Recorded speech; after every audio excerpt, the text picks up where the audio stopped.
在西方世界的认知当中，最早的房车是来自于公元1世纪的罗马帝国。赵高和李斯呢，利用矫诏谋害公子扶苏，篡改了秦皇的遗诏，拥立胡亥为主。大家想一想，赵高他之所以可以瞒天过海，就是因为这辆房车够大。19世纪，法国在拿破仑的领导之下进行了一系列的战争。我们纵观整个人类的历史，我们的所有科技的发展都是被战争快速推动的。美国毫无疑问是现代房车的发源地。美国人崇尚自由，帕特里克·亨利说过这样一句话，他代表了所有美国人心里边对于自由的渴望。他说：“给我自由，或者给我死亡。”随着美国西部淘金热的开始，美国就出现了一批由公司批量制造的、由马车所牵引的旅行拖挂房车，其中有一家公司叫做斯图德贝克。这家公司和中国颇有渊源，我们在后边会详细说。斯图德贝克公司制造了这样的大篷货车，经过人们的简单改造之后，它就变成了一辆房车。购买了他们的这些西部淘金者们，他们一路来到西部他们所购买的土地上，像这样的带篷货车就成为他们的临时庇护所，一住就可能是1年、2年、3年，直到他们永久性的建筑物房子已经建成以后才会搬出去。所以就说呢，房车也成就了美国近代的历史。这个斯图德贝克公司可不简单，斯图德贝克它是一个家族的企业。这个老斯图在1736年携儿带女从荷兰移民到了美国的马里兰州，他们在那里建立了马车工厂和锻造工厂。在美国南北战争期间，一份来自于美国陆军的制造货车的合同，让他们的马车工厂瞬间就兴旺了起来。到了1919年，他们已经全面地转向了制造现代化的汽车、卡车以及公共汽车、消防车等等。到2战的时候，他们生产了大量的大卡车，这些卡车呢，在对抗德国、日本侵略者的战争当中发挥了非常大的作用。随着美国租借法案，这些卡车呢还被大量的输送向了苏联，以此呢来对抗轴心国。对于中国人来说，我们最熟悉的苏联的武器，恐怕呢就是卡秋莎火箭炮，对吧？它万箭齐发的那个状态非常壮观。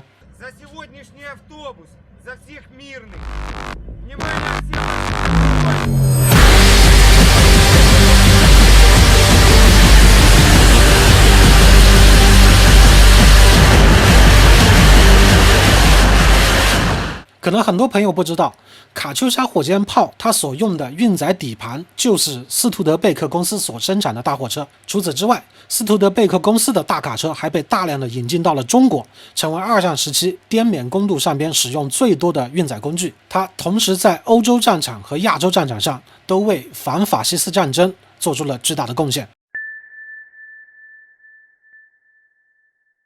在战争结束之后，斯图德贝克的传奇却并没有结束。在现在这张图片上，大家看到的是美国通过租借法案，在2战期间向苏联捐赠的斯图德贝克公司生产的大卡车。苏联在1943年开始引进这辆卡车的生产技术，到了1946年，苏联高尔基汽车厂的工程师们脸上露出了久违的笑容，因为这辆车的苏联仿制型号嘎451量产在即。在中国，只要是上了年纪的老人，相信对嘎451这个名字绝对不陌生。嘎451也成为苏联生产时间最长的一辆卡车。在抗美援朝期间，苏联向中国大量的援助了嘎451，又成为整个朝鲜战场上中苏朝一方的绝对的运输主力。如果从美国的角度来看这件事情的话，他们一定会觉得非常懊恼，真的很气人啊。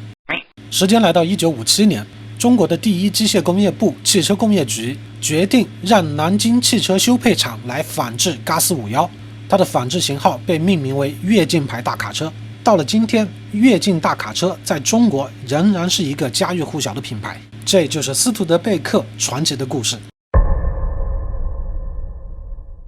1896年，李鸿章访美，当他从纽约港走下船的时候，他为眼前所看到的钢筋水泥的摩天大楼丛林而感到震惊。几百名美国士兵在纽约码头上列队迎接，这让很多纽约民众以为是清朝的皇帝访问美国，所以呢，30多万人涌上码头去看热闹。这时候的《纽约时报》的记者看到李鸿章身着黄袍马褂，所以呢，误把他当成了清朝的皇帝。报纸发出来以后呢，直接以清国皇帝访问美国为标题。李鸿章知道这个事情以后啊，吓得直呼大逆不道，让他们赶紧再发篇报道解释清楚，要不然呢，他回到中国那就死定了。就在李鸿章访美的这个时期，这是机器大生产发展到了顶峰的时代，我们人类的生活方式也发生了彻底的改变。在美国，曾经务农的这些人呢，纷纷涌进城市，进入工厂工作。这时候，我们人类才第一次出现了规律的作息时间和假期的时间。大家想，在这样大环境中涌入城市上班的人们，他们呢曾经出生于农场，曾经可以尽情地触摸大自然的这些人，如今却被困在了拥挤不堪并且呢烟雾缭绕的城市之中。他们的内心是非常渴望回到大自然当中的。所以呢，在假期当中回归农场，零距离的去接触大自然，这样的事情啊，对于他们来说有着无法抑制的冲动。当时主流的出行方式就只有3种，第一个骑马，第二个骑自行车，还有一个乘坐火车。虽然说当时已经出现了汽车，但是呢，由于售价过于高昂，汽车只是富人们在自己私家庄园里边的玩具而已，汽车还并没有成为普罗大众的运输工具和代步工具。时间来到1900年，这个时候的整个世界范围内还没有什么现代化的铺装道路，即便是在当时非常先进的美国，马路同样也是泥地，一场大雨过后，它也就变成了沼泽。别说是汽车了，哪怕是一匹马，它走路也就是一脚深一脚浅的，根本就跑不起来。再加上那个时候人烟稀少，只要你出了城市，那就是郊区，那就是旷野，一个人都没有。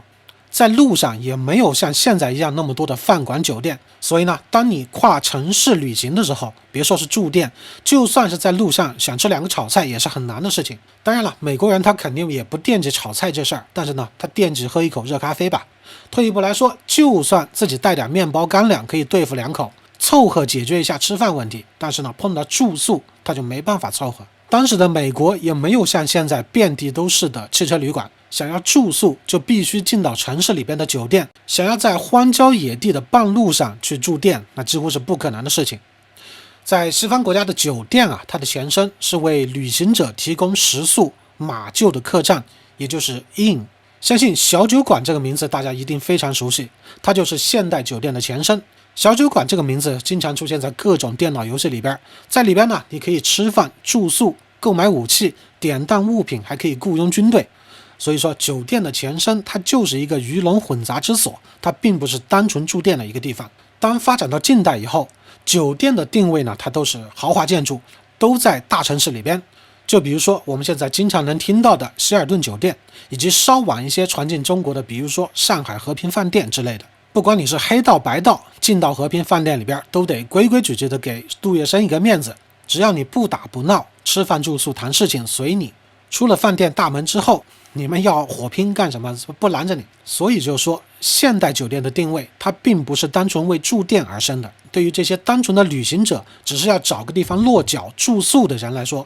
并不是一个好地方。除此之外，我们还可以再换一个角度来看这个问题。我们知道的女性权利觉醒，也就是近几十年的事情，让法国的女人合法的穿上裤子的法案，都是1909年才通过的。也就是说，在今天一个最小的00后，比如说她在2009年出生，在她出生前几十年，法国女人都还不能合法的穿裤子。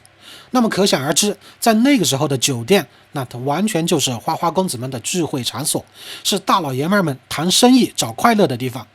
那个时候的酒店里边，如果有女人的出现，那很有可能会被别人看作是从事某种不可描述职业的失足妇女，要不然呢就是傍大款的外围女，对不对？一个良家妇女，如果她不是跟着自己的丈夫走进一家酒店，那么她必将遭受别人的冷眼。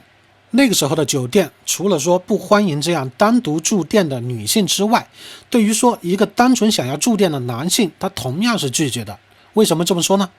这是因为价格。在当时的美国乃至整个西方世界，如果你在住酒店前去询问住店价格，会被视为一种极不绅士的行为。对于前边我们所讲到的进入城市上班的这些假日旅行者来说，通常呢都是劳苦大众，都不是什么有钱人，所以说价格对于当时想要旅行的一个工薪阶层来说非常敏感。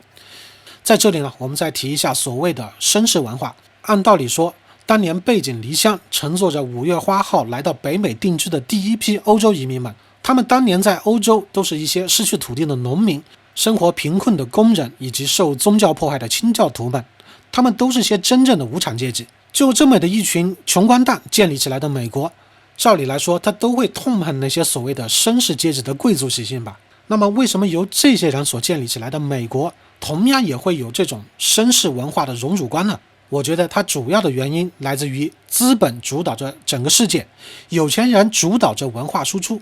有钱人的生活方式受到了穷人的追捧，所以呢，在那个时候，即便是穷人也被迫的去接纳那些所谓的绅士文化。我们再举一个今天的例子，结婚买钻戒，你是不是觉得这是一个天经地义的事情？